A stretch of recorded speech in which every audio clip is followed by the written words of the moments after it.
Think of the Miami Dolphins as a middle-class family getting their income tax refund from the government in the next few days. While the influx of money creates a level of excitement, there are pending bills to pay, and wouldn't it be nice to pay down some of that credit card debt? How about making a major purchase?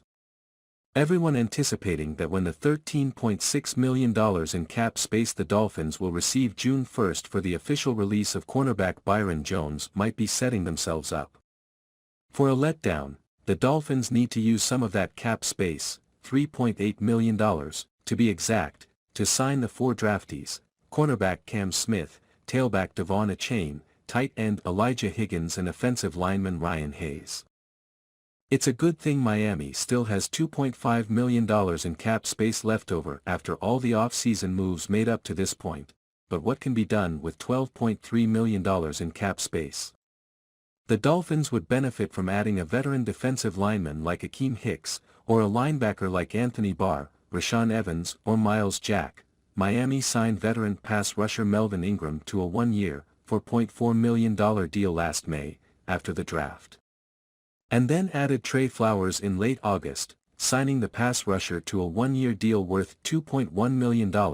There are still talented, capable free agents looking for work, and Miami could use the cap space to put some finishing touches on the 2023 roster by adding 1 or 3. The Dolphins would benefit from adding a veteran on every level of defense heading into training camp. However, for most of this decade, with last year being the lone exception, the Dolphins typically have carried $9 to $13 million in cap space into each season for break in case of emergency situations. What are those?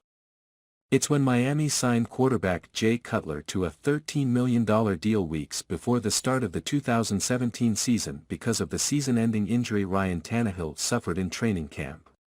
The Dolphins acquired pass rusher Bradley Chubb from the Denver Broncos and Jeff Wilson Jr. from the San Francisco 49ers at the trade deadline last year. Miami had to restructure linebacker Jerome Baker's contract to make those deals fit into Miami's accounting. That break in case of emergency fund would give Miami the financial freedom to seize on possible trades or lure upper echelon free agents, possibly Minnesota tailback Dalvin Cook, who surprisingly hit the market, and what isn't used becomes cap carryover added to the team's finances next season. The Dolphins routinely have been one of the NFL's most fiscally responsible teams, which is evident in their cap carryover from season to season.